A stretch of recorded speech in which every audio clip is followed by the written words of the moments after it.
A gray Porsche sped down the highway, cutting through the wind like a bullet. Not far from there, at the top of a quiet mountain, a sniper had been lying in ambush for hours. Motionless, focused. His name was Reece. He was not just any sniper. He was the team leader of an elite US Navy SEAL unit. A man trained to strike first and survive last. One day, after completing a covert mission, Reece returned home. What greeted him was not the warmth of his family, but a nightmare beyond words. His wife and young daughter had been murdered. Their lifeless bodies lay in a pool of blood. His world shattered in an instant. The pain inside him twisted into rage. That rage became something more. A cold and calculated fire of revenge. From that moment on, Reece swore with every fiber of his being. He would make the people behind this pay. With blood, the nightmare had begun just days earlier. Reece and his team were given a top-secret mission to cooperate with the Japanese self-defense forces and apprehend a Syrian scientist named Kahani, a man believed to be developing weapons of mass destruction. The operation required precision, stealth, and flawless teamwork. Every detail was planned in advance. The terrain was studied, the tactics carefully coordinated. No room for mistakes under the cover of night. The SEAL team moved in, supported by Japanese intelligence. They silently infiltrated an underground tunnel where the target was believed to be hiding. The atmosphere was tense. Their boots moved without a sound, weapons drawn, hearts steady. But soon, Reece spotted something. A long wire lying in the shallow water of the tunnel, connected to a series of explosives. If it was triggered, the entire tunnel could collapse. Reece signaled his men to stop. They began discussing how to disarm the trap. But before a decision could be made, gunfire erupted from the entrance. The enemy had launched a sudden ambush, a brutal and precise attack. It was clear they had known the plan all along. Someone had leaked their mission. One by one, Reece's teammates were shot down. The tunnel turned into a massacre. Realizing they had been compromised, Reece gave the order to fall back. But in the chaos, one panicked teammate stepped onto the wire. In a flash, the tunnel exploded. The blast sent fire and stone in every direction. Everything went black. Time passed. No one knew how long, until Reece opened his eyes. A teammate was shaking him awake. Dazed, bleeding, he looked around. Only one other man had survived. Boozer. The rest were gone when the rescue chopper arrived. Reece stared at the blood-soaked bodies of his fallen brothers, lined up in silence. Guilt weighed on him like a mountain. He had been their leader. He had failed them. The mission was supposed to be precise, clean, controlled. Instead, it had turned into a graveyard. That was only the beginning. 2 weeks later, Reece was visited by a government agent named Robert. He worked for the Office of Combat Responsibility Investigation. His job was to look into the failed mission, to understand what had gone wrong. Sitting across from Reece, Robert asked for a full account of the operation. Reece recounted everything he remembered, but there was one detail that haunted him. He believed the enemy had known their exact plan in advance. Someone had betrayed them. Someone inside. Even more disturbing, Reece remembered that during the firefight, one of his own teammates had panicked, lost control, and accidentally triggered the wire that set off the explosion. That moment replayed in his mind again and again. He could see it clearly, or so he thought. Robert then handed Reece a combat recording from the mission, footage taken from the helmet cameras. In that video, the one who triggered the wire was not the teammate Reece remembered. It was a different SEAL named Donnie. This was not just a minor difference. It completely contradicted Reece's memory. Reece was shaken. He started to question his own mind. Was his memory failing? Had he imagined something that never happened? The thought terrified him. To find answers, he went to the hospital for a brain scan. The doctors found no signs of trauma, no physical damage. They suggested he reduce his alcohol intake, get some rest. Reece left the hospital without clarity, just more doubt. That night, he met Boozer at a bar, the only other survivor. They drank in silence, remembering the brothers they had lost, toasting to the dead, grieving with few words. The pain was still too raw. In the middle of their conversation, a woman interrupted. Her name was Katie, a reporter. She had been tracking the incident. She asked why 12 elite soldiers had died, yet no one in command had spoken up. No press release, no explanation, just silence. She suspected a cover-up. Reece said nothing. As a soldier, he was not allowed to talk. He simply walked away, leaving Katie with her questions unanswered. Later that night, Reece returned home. His wife greeted him with a smile. His daughter jumped into his arms. For a brief moment, life felt normal again. He even planned a family ski trip, a way to escape the weight on his shoulders, to breathe. But before morning, his phone rang. It was his commander. Boozer had been found dead in his home. The official report claimed suicide. Reece rushed over. But the scene made no sense. There was blood on the sofa, but the body was gone, already taken away. Reece refused to believe Boozer had killed himself. Just hours earlier they had shared a drink, laughed about old memories. He was alive, happy even. Then Agent Holder appeared, the one in charge of Boozer's case. He told Reece something strange. According to the report, Boozer had died 2 days earlier.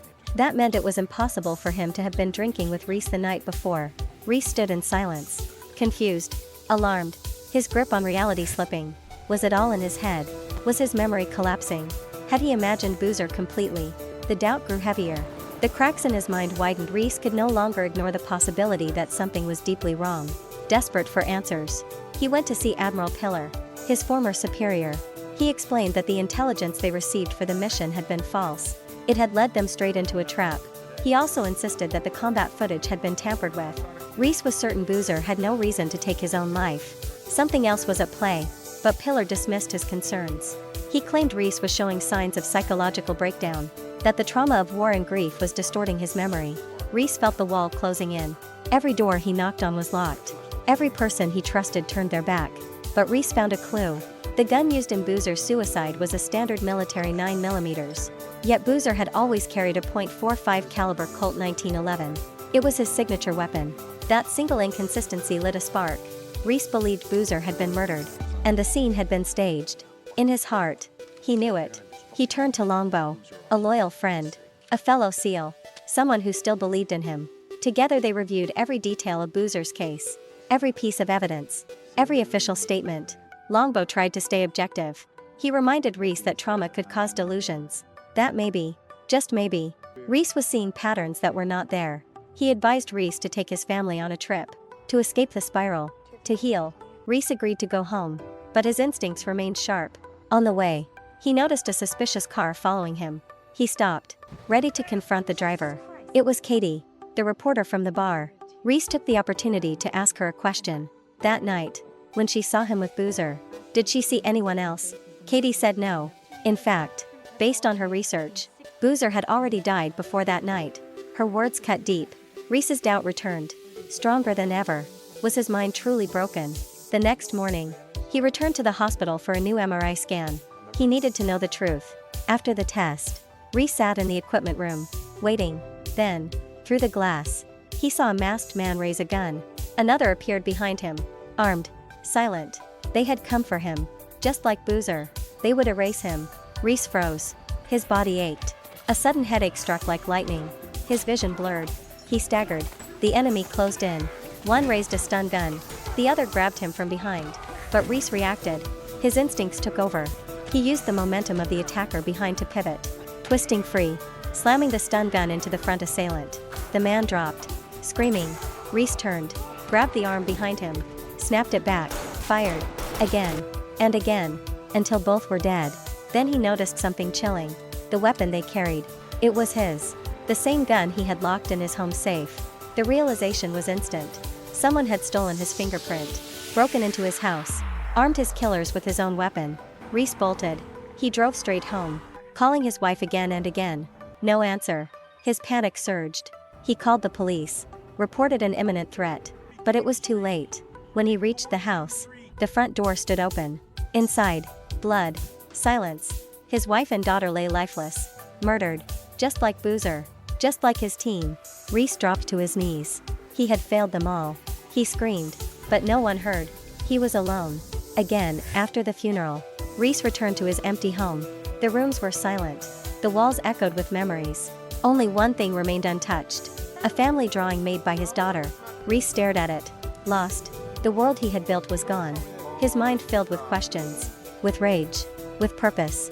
The next morning, Agent Holder arrived at Reece's house. He claimed the gun used in the murder was the very one kept in Reece's safe. Only Reece's fingerprint could open it.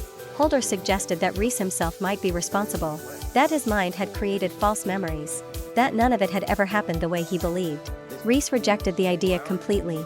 He accused Holder of stealing his fingerprint, but Holder showed no concern. His tone was calm, as if he were planting doubt rather than seeking truth. Reece knew he could not rely on Holder. He had to uncover the truth on his own. He returned to Admiral Pillar. One last attempt to find support. He explained everything. The fake intelligence, the staged footage, Boozer's suspicious death, the weapon in his safe. But Pillar shut him down. He accused Reece of paranoia, claimed his judgment was clouded, that he had failed his men, failed his family. Reece snapped, his fists clenched. He nearly attacked, but he stopped himself. This was not the way. Not yet. But the moment he walked out of Pillar's office, Reece knew. The conspiracy ran deep. Far deeper than he had ever imagined. That evening, Katie visited Reece. She had been following his story closely. She revealed new information. When Boozer was found dead, Holder was the first person on the scene. The same thing had happened after Reece's family was murdered. Holder was always ahead of law enforcement. Always just in time to cover something. Or clean something up. Katie believed there were only two explanations. Either someone killed Reece's family and then tried to finish him at the hospital, or Reece had done it himself. In a state of psychosis, Reece refused to believe he was capable of such horror. But the absence of witnesses, the missing surveillance footage, the inconsistencies in the timeline, all of it made him question everything again. Then it clicked. Boozer, the bar, the blood, the timeline, the first man to arrive at every scene. Always Holder. Reece searched online, pulled surveillance images, compared details. The eyes, the shape of the face. The man who attacked him at the hospital wore a mask, but the eyes were unmistakable. It was Holder, not a stranger, not Kahani's men. It was him all along. Reece picked up his daughter's drawing, turned it over, wrote a name on the back. Holder, the first name on the list, now with a name written in blood and rage. Reece began his plan. He studied Holder's routine, tracked his car, followed him to his quiet suburban neighborhood, posing as a potential tenant. He inspected nearby houses for rent, learned the layout, noted security patterns, observed which lights turned on first, which doors stayed locked. Nothing was left to chance. When everything was ready, Reece moved at night, gloves on, weapons packed, silent as a shadow. He broke into Holder's house through the back, room by room. He cleared the space. No one else was home. Inside Holder's study, he found the computer, hooked up his own device, downloaded every file, copied every trace of data. Then he restored the scene, left no sign of intrusion, and disappeared before sunrise back at his hideout. Reece handed the files to Longbow. Together they analyzed the evidence. Within the data, they found what they needed. A fingerprint scan stolen through specialized hardware. A device used days before the murder. The scan matched Reece's biometric profile. It was Holder. He had broken into Reece's house, stolen his fingerprint, armed the killers with his own weapon. Reece had no more doubts. He knew now without question. Holder had to die. That night, Reece returned to the same house, entered without sound. Holder was asleep. Reece stood at the edge of the bed, gun in hand, cold steel pressed to the traitor's lips. Holder woke, eyes wide, paralyzed by terror. But Reece did not pull the trigger. Not yet. He wanted answers. He wanted names. Cornered and trembling, Holder gave up a single name. Saul. He claimed Saul had paid him. Reece was not the intended killer. Holder was just the man who gave up the fingerprint. Just another cog in a machine. Then the headache returned. Sharp, blinding. Reece staggered. Holder saw his chance. Reached for the lamp. Swung wildly. Reece reacted. Fired once. Then again. Holder dropped. Dead. Without mercy. Without pity. Reece placed the gun in Holder's hand. Arranged the scene. Another suicide.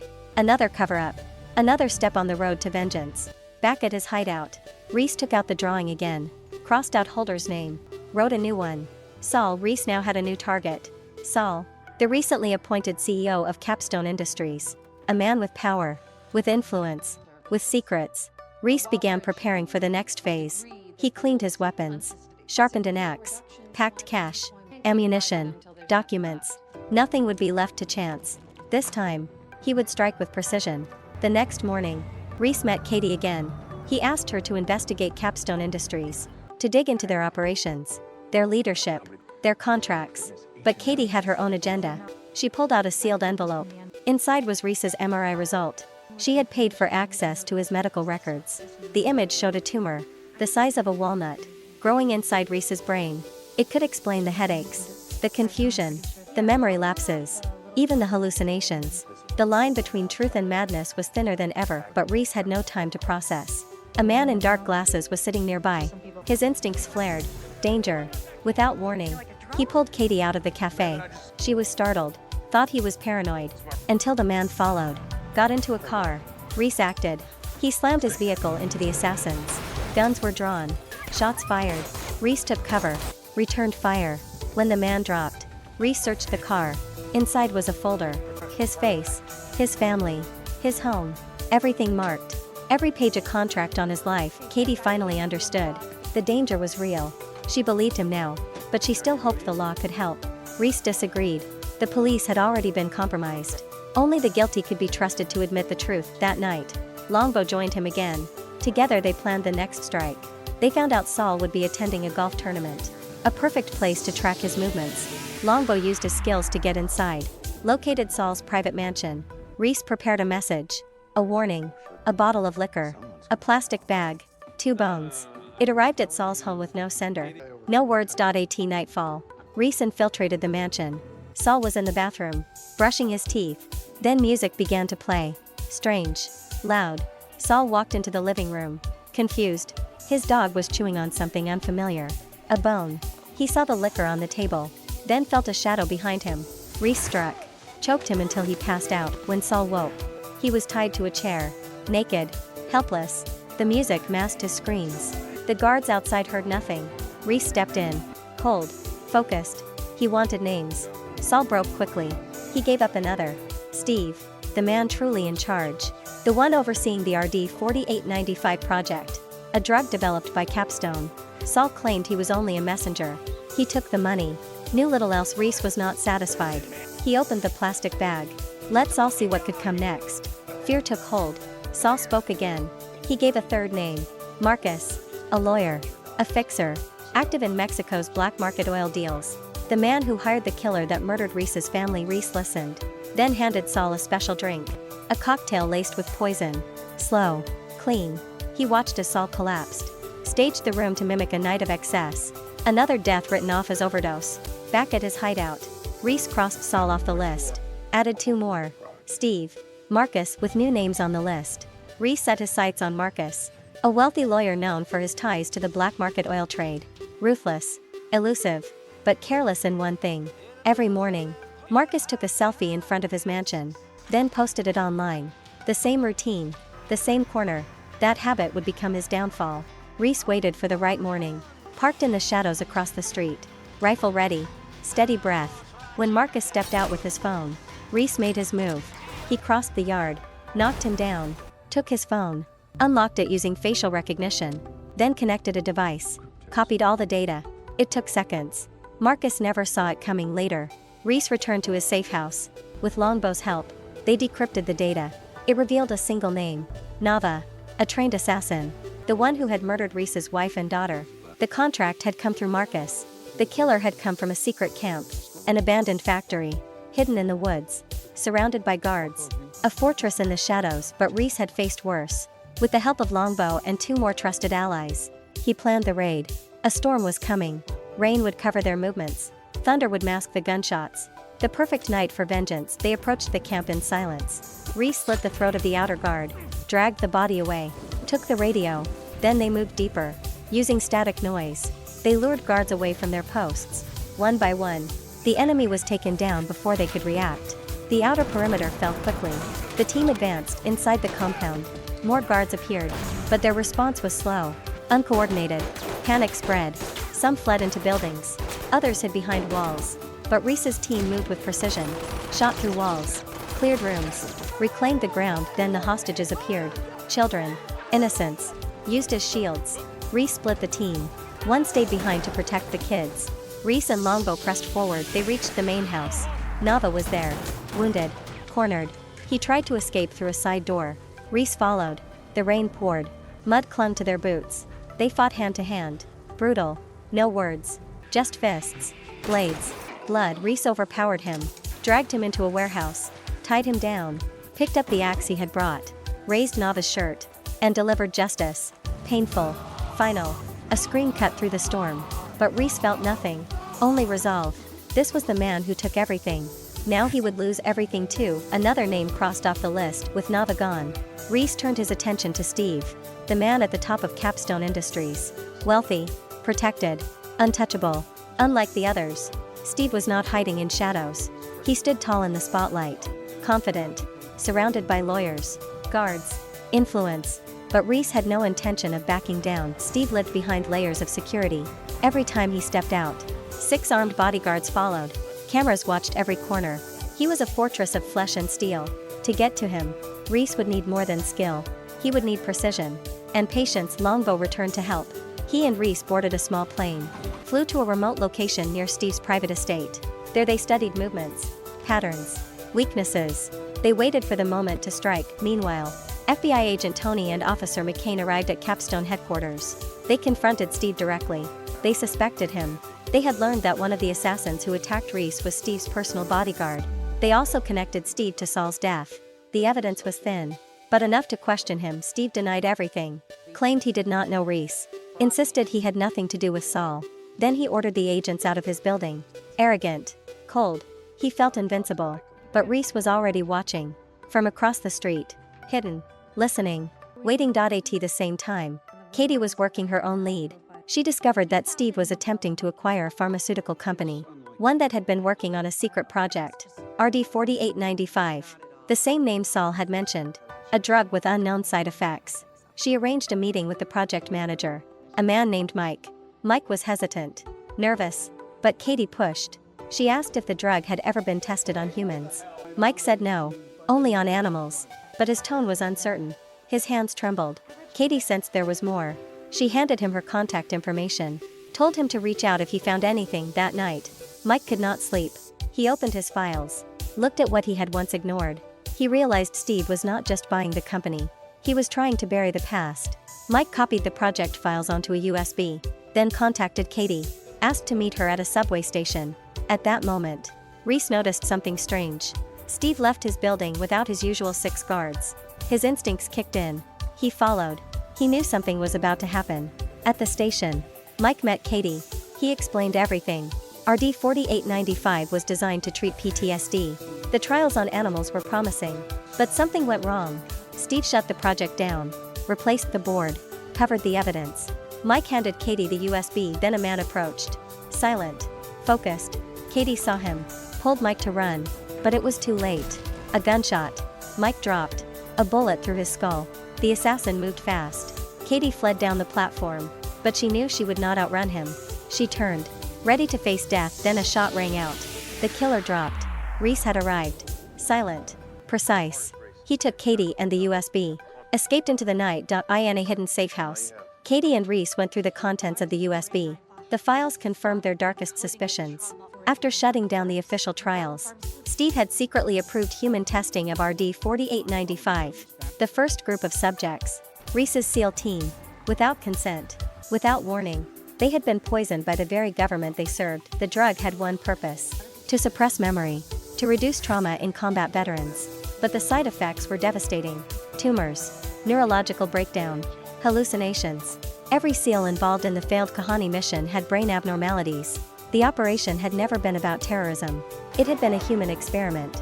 And when the side effects appeared, the solution was simple: erase the evidence, kill the team. Reece sat in silence. The storm in his mind finally made sense. The pain, the confusion, the fractures in his memory, all of it caused by the drug. But the betrayal ran deeper. It was not just Steve. It was not just Capstone. It was everyone who funded the project, everyone who approved it, everyone who stayed silent. Katie wanted to go public. She believed in the system, in truth, in justice. But Reece had seen too much. He knew the system was already compromised. The media would be bought. The police would be blocked. The courts would stall. So he took the USB, told Katie he would finish it his way. That night, he called Longbow, told him to trace the list of shareholders tied to RD-4895. The results were shocking.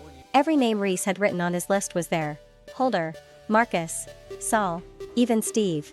But one name stopped his breath: Admiral Pillar, the man who had once trained him, the man who called him a brother. Now Reece understood. This was not about one corporation. This was a network, a machine, one that fed on power and silence. He asked Longbow to secure chemicals. He would make the final bomb himself when the bomb was ready. Reece placed it in a car, drove it to the front of Capstone headquarters. Steve was inside, confident as ever. Media had gathered outside. News of Mike's death had begun to spread. Cameras rolled. Reporters shouted. Steve stepped out, wearing his usual smug smile, surrounded by guards across the street. Katie saw the car, saw Reece inside. She ran toward him, pleading, begging him to stop. She had the evidence. Enough to destroy Steve legally. But Reece said nothing, just watched. Steve turned, saw her expression, then noticed the empty car. It was a trap. He turned to run. Too late. The car exploded. A wall of fire tore through the street. Steve survived. Barely. His guards dragged him away, covered his body, but Reece was already moving. He emerged through smoke, weapon drawn, walked toward the burning wreckage. Toward the man who thought he was untouchable. Steve crawled through the wreckage, wounded, scorched. His bulletproof vest barely saved his life. His guards were disoriented. One of them was already down. Another screamed for backup. Reece stepped through the smoke. Silent. Focused. His rifle steady in his arms. This was not war. This was judgment. Steve tried to escape. But Reece fired. Left the burning building behind. Left Katie injured on the pavement. Her arm bleeding. But alive. Then he disappeared into the city. The FBI arrived minutes later. Led by Agent Tony. They found chaos. Fire. Smoke. Steve's corpse at the top of the stairs. But no sign of Reece. They tried to trace him. They called every contact. Every source. But he had vanished. Meanwhile, Reece drove deep into the countryside. Toward a forest. A hunting cabin hidden in the trees. But the police had already set a trap. A spike strip shredded his tires. His car flipped off the road. Crashed into a ditch. Tony arrived on the scene. The car was empty. Only bloodstains. Painkillers. A radio. Reece had escaped again. Wounded in the left arm. He crawled through the woods. Every step a struggle. He reached the cabin. Searched for supplies. Found antiseptics. Bandages. Lit a fire. Heated a knife. Burned the wound closed. The pain knocked him out cold. In his dream, he heard a voice. His wife. Then the sound twisted. Turned into static. It was not her. It was the voice of his old commander. The one hunting him. The man thanked Reece for sparing his team. But told him it was over. That it had to stop. Reece whispered a single sentence. When the last man behind my family's death is gone, I will stop. At dawn. The FBI launched a new operation. They deployed drones. Thermal imaging. Special forces. All aimed at one man. James Reece. But Reece was ready. He had planted decoys across the forest. Scattered batteries to mimic heat signatures. When the drones scanned, the screens lit up with false targets. The team split into groups. Moved in different directions. But none of them knew. Reece was watching from above. He had climbed to a high ridge. Set up his sniper rifle. Took aim. Finger on the trigger. But when he saw the faces of the men below, young soldiers, just like he once was, he lowered the rifle. Let them pass. When they reached his position, all they found was a single bullet. Standing upright on a rock. A silent warning. A message from a ghost. Reece descended the mountain. But his strength was fading. The wound in his arm was infected. His hands trembled. He slipped on a wet slope. Crashed into the mud. His backpack absorbed the fall. No broken bones. But his body was breaking down. He searched the stolen gear from the FBI bag. Found C4, wire, but no medical kit. He had no choice. He lit a flare. Heated a blade. Pressed it to his skin. Screamed as the metal burned his flesh. The next morning, the FBI moved deeper into the forest. Special forces flanked the ridge. Drones buzzed overhead. Reece knew he could not run forever. So he turned the hunt into a trap. He turned on his phone. Sent out a signal. Let them track him. Let them come. They found the phone lying on a mossy rock. When one agent reached for it, Reece pulled a hidden wire. A smoke grenade exploded. In the chaos, he struck. Took out a soldier. Grabbed his backpack. Then disappeared into the trees. Command switched to thermal again. But Reece had planted more decoys. The screens lit up with false images. Hot spots everywhere. The team broke apart to chase shadows. Reece climbed a peak. Watched them from above. They were skilled. Focused. But they were not ready. He aimed his rifle again. Could have ended 5 lives. But he saw their eyes. They were not enemies. Just soldiers following orders. So he left a message. A bullet. Balanced upright on stone. When they reached the spot, they understood. They had faced death. He saw her. The team commander. She had fallen. Half buried under rubble. Alive. Barely breathing. Reece dragged her out. Gave her CPR in the storm. Saved her life. When the rest of the team arrived, Reece was gone. The commander looked up. Told them to stop. She knew. He could have killed her. But he saved her instead. The chase ended there. The official report claimed Reece died in the landslide back in the city. The last 3 names on his list were high-ranking naval officers. Admiral Pillar. Commander Cox. Chief Howard. All men he once trusted. All part of the machine that turned on him. but they were not easy to reach. Pillar was protected inside a military base, guarded by 5,000 soldiers. An assault would be suicide. So Reece planned it differently. With Longbow's help, he tracked their movements outside the base. Cox and Howard both lived off-site. That made them vulnerable. He would strike them first, then move on Pillar. Meanwhile, Katie was contacted by the FBI. They had retrieved the full list of RD 4895 shareholders from Steve's encrypted files. Every name on Reece's kill list appeared, each man a beneficiary of the drug, each one complicit in the cover-up. Cox and Howard sensed the walls closing in. They began preparing to flee, but Reece moved faster. Howard tried to escape with his family, but Longbow was already at the door, calm, armed, waiting. Reece found Cox in a bar. The man drank alone, nervous, watching the door. But it was already too late. Reece attacked without a word. Cox was big, trained, but no match for Reece's fury. They fought. Brutal, close. Reece broke his arm, injected a sedative into his thigh. When Cox woke, he was tied to a log, floating in the open sea. Years ago, Cox had trained Reece in water survival, tossed him into the ocean, taught him to fight the current, to hold his breath. Now those lessons came full circle. Cox begged. Reece listened, then let go. The ocean took him. Later that night, Reece met Longbow at a safe house. Howard was tied to a chair, his wife and children in the next room. Howard pleaded for mercy, said he had a family. Reece reminded him. So did Boozer. So did every SEAL they buried. He gave Howard one task, a way to save his family. One final order. At midnight, Howard knocked on Admiral Pillar's door. His face was pale, hands trembling. He said nothing, just handed over a phone. On the other end, Reece spoke, his voice calm, controlled, every word soaked in fury. He called Pillar a coward, a man who sent others to die while hiding behind medals and titles, a man who sold out his brothers for profit. Pillar laughed, said Reece was nothing, just a broken soldier with a gun. Fighting him was pointless. He claimed Reece would die alone, forgotten. Reece didn't argue. He asked a simple question. Would 2 minds be enough to kill you? Pillar froze, looked at Howard, saw the sweat, the fear, then noticed the bulge under his shirt.